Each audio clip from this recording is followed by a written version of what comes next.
Hey everyone, and welcome back for another deep dive. It's great to be here. Today we're looking at net zero engineering. Exciting stuff. Yeah, it really is, and we've got some pretty interesting sources to dig into today. Looking forward to it. We've got a master's program description from Queen's University Belfast, Okay. and a Wall Street Journal piece on energy storage. Sounds like a great combo. Yeah, it should give us a good overview of the field, and some of the challenges and solutions. Definitely. And speaking of challenges, get this. Okay. To meet global emissions targets, we need to triple renewable energy output Wow. by 2030, Okay. and then triple it again by 2050. That's a huge it is. increase. It's a massive energy leap, and that's where net zero engineering comes in. Yeah, what's so fascinating about this is that Yeah. it's not just about, swapping out dirty energy for clean energy. Right.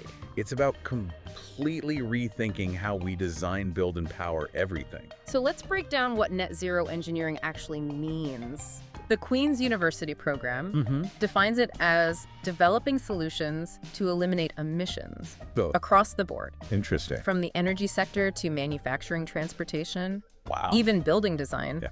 So It's pretty all-encompassing. it really is all-encompassing, yeah. Yeah. And, with that, the demand for experts in this field is just skyrocketing. Oh, absolutely. Governments are setting these ambitious net zero targets, which basically means aiming for a balance between the greenhouse gases we emit Right. and those we remove from the atmosphere. Yeah, you've got to kind of balance it out. Exactly. Which, to achieve this, you need skilled engineers Yeah. who can turn these targets into reality. Yeah, So it's not just an environmental ideal, it's a burgeoning career path definitely. with incredible potential. Yeah. Speaking of potential, let's talk about this Queen's University Master's program. Okay, It's a mix of academic study and hands-on technical sessions. that sounds really practical. It does sound super Right. practical. Yeah. They even have a research project built into the third semester. Oh, wow. So you're not just learning the theory, you're actually applying it, That's fantastic. which is awesome. Yeah. I think what's particularly impressive is the program's commitment to individual support. Oh. Each student is assigned a dedicated tutor Oh, wow. to ensure they have guidance throughout their studies. Okay. Really highlights the university's focus on, nurturing well-rounded engineers, not just churning out graduates. Exactly, and it's not just any university. Right. Queen's is ranked in the top 170 globally for graduate prospects. That's a big deal. That's a pretty big deal. Yeah. So this master's degree seems like a really solid launch pad for anyone wanting to make a tangible impact in the fight against climate change. I agree. But hold on, we need to talk about one of the biggest hurdles in this whole net zero equation, Yeah, okay. energy storage. Yes. This is where things get really interesting. Yeah. The Wall Street Journal article shines a light on this central issue. Okay. You see, while renewable energy sources like solar and wind are fantastic, Yeah. they can be a bit temperamental. Like a moody teenager. Well, not quite. Okay. More like a lamp that only works when you shake it. I like that analogy. Solar panels only produce energy when the sun shines, Of course. and wind turbines need wind. Right. So this is what we call intermittency. Okay. The fact that these energy sources aren't constantly available. Ah, I see. So what do we do when the sun sets or the wind dies down? Exactly. That's where energy storage comes in. Okay. We need a way to store the energy generated during peak times so we can use it when it's not sunny or windy. Makes sense. And the Wall Street Journal highlights a potential solution: reversible pump hydro turbines. Interesting. Imagine a giant water tower Okay. that stores energy instead of water. I'm trying to picture this. When you need power, you release the energy water to generate electricity. Okay, I'm picturing it. So how does this energy water work? So these turbines use excess energy Okay. to pump water uphill to a reservoir, effectively storing that energy as potential energy. Okay. Then when demand is high, Yeah. they release the water downhill Okay. through the turbines, Uh-huh. generating electricity on demand. So it's like a giant water-powered battery. Exactly. Wow. That's incredible. And the Wall Street Journal even gives us a real-world example. Okay. The Tamega Hydroelectric Complex in Portugal. Wow. This thing can store enough energy to power 11 million people. Really? Basically, the entire population of Portugal That's amazing. demonstrates the potential of this technology Yeah. to store vast amounts of energy Right. and provide reliable power on a large scale. This is what gets me so excited about these deep dives. Me too. You know, it's not just about recognizing the challenges, Yeah. but it's about uncovering these mind-blowing innovations Well- that are tackling them head-on. Absolutely. Good. But let's not get ahead of ourselves. Okay. While pump hydro is promising, Yeah. it's not a silver bullet. Right. It's geographically limited. Uh-huh. You need specific landscapes with Yeah. elevation differences to build these systems. Okay. The Wall Street Journal doesn't really go into alternative storage options, Oh, right. but there are others being explored, like batteries, compressed air energy storage, and even thermal storage. So there's a whole world of energy storage solutions out there. Exactly. But what does all this mean for someone interested in pursuing a career in net zero engineering? That's a great question. Where do they even begin? Well, programs like the one at Queen's University provide a fantastic foundation. Mm-hmm. It equips you with the knowledge and skills Okay. to analyze energy systems, design sustainable solutions, Yeah. and contribute to research and development.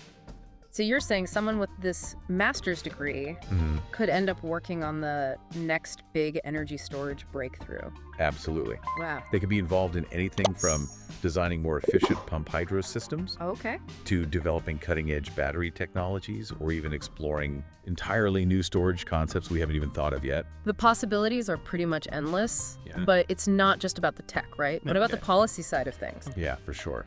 Governments play a huge role in shaping the energy transition. Absolutely, you're right. Yeah. Graduates could also find themselves working with governments Okay. to develop and implement policies that accelerate the adoption of renewable energy Uh-huh. and energy storage solutions. So they could be advising on things like carbon pricing mechanisms, Exactly. renewable energy incentives, or even crafting regulations that promote sustainable building practices. It's all connected. It sounds like there are so many avenues to explore within this field. There really are. It's not just about being an engineer in a lab. Right. It's about understanding the bigger picture, the Yeah. economics, the policies, the social impact. Precisely. It's about having a holistic view of the energy landscape Mm-hmm. and being able to connect the dots Yeah. between different sectors and disciplines. And that's what makes this field so exciting and rewarding. It is. You're not just working on a technical problem, Mm-hmm. you're contributing to a solution that benefits the entire planet. Exactly. Okay, so let's bring it back to our listener for a moment. Okay. So say you're interested in net zero engineering. Mm-hmm. You're maybe thinking about a master's program, like yeah. the one at Queen's, but you're not sure where you fit Right. in this whole puzzle. What advice would you give?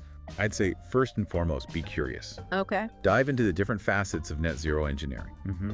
Read articles, listen to podcasts like this one, Of course. explore the websites of companies working in this space. Don't be afraid to reach out to people working in the field either. Oh, absolutely. Networking can be incredibly valuable. It really is. Attend conferences, join online forums, or even just send a polite email to someone whose work you admire.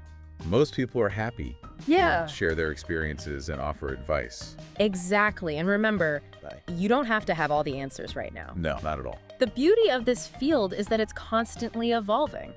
It really is. The important thing is to cultivate a passion for sustainability, Yeah, a willingness to learn, and a drive to make a difference. couldn't agree more. Speaking of making a difference, let's shift gears a bit Okay. and talk about what individuals can do Mm-hmm. to contribute to a sustainable energy future. Yeah. Even if you're not an engineer or a policymaker, Right. you can still play a part. Absolutely. It starts with awareness. Okay. Educate yourself about the challenges and opportunities Mm-hmm. associated with the energy transition. Okay. Understand your own energy consumption. Right. And explore ways to reduce your carbon footprint. There are so many simple things you can do, like switching to energy-efficient appliances, Yes. reducing your reliance on single-use plastics, Mm-hmm. and choosing sustainable transportation options whenever possible. And don't underestimate the power of collective action. Oh, that's a good point. Yeah. Support businesses and organizations committed to sustainability. Yeah. Advocate for policies that promote renewable energy. Mm-hmm. And engage in conversations about climate change with your friends and family. Sometimes it can feel like these individual actions are just a drop in the bucket, Yeah. I know what you mean. but every drop counts. It does. When we all make conscious choices, Yeah. it creates a ripple effect that can lead to significant change. Exactly. It's about shifting the mindset from what can I do Yeah, to what can we do. I like that. Together, we can create a more sustainable future.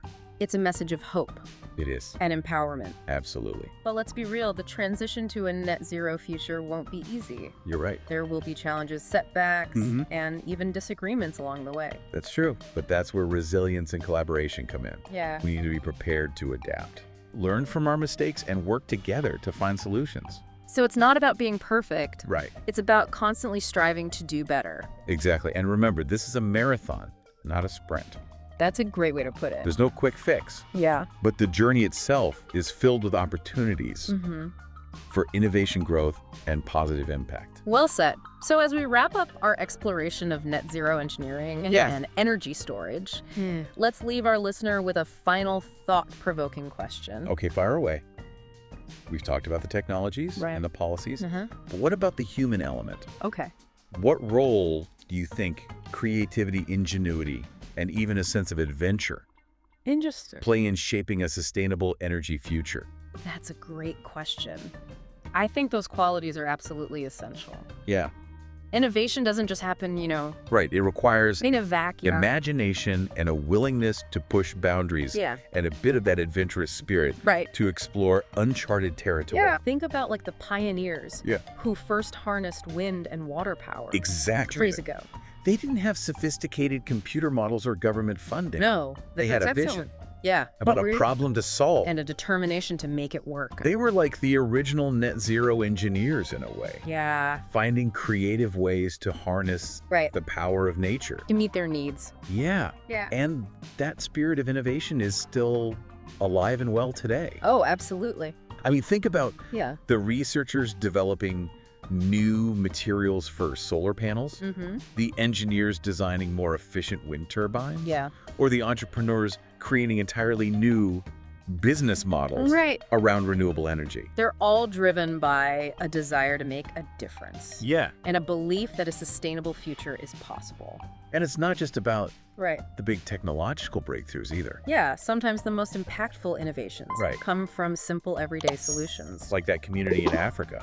That figured out how to use old bicycle parts Really? to build windmills Wow. to power their village. It's amazing. It highlights the power of ingenuity and resourcefulness, It really does. especially in communities that might not have access to the latest technology. It's about finding creative ways to adapt Yeah. and overcome challenges using whatever resources are available. So while the science and engineering behind net zero solutions are crucial, Yeah. it's that human spark. It It's is. the creativity that drive that adventurous spirit. That pushes us forward. And that's something we can all cultivate within ourselves. I agree. It's about being open to new ideas, challenging the status quo, Yeah. and not being afraid to experiment and take risks. It's about embracing that childlike sense of wonder Right. and asking, what if? What if? What if we could power our entire city with solar energy? Yeah. What if we could create a transportation system What if? that's both efficient and sustainable? What if we could build a world Yeah. where clean energy is accessible to everyone? Those are the questions that drive innovation They are. and lead to breakthroughs. And the more people we have asking those questions, Yeah. the faster we'll get to that net zero future Right. we're all striving for. So to our listener out there Yeah. who's been with us on this deep dive Mhm. into net zero engineering and energy storage, Yeah. we leave you with this final thought. Okay. What's your what if? What's the spark of an idea Yeah. that ignites your passion for a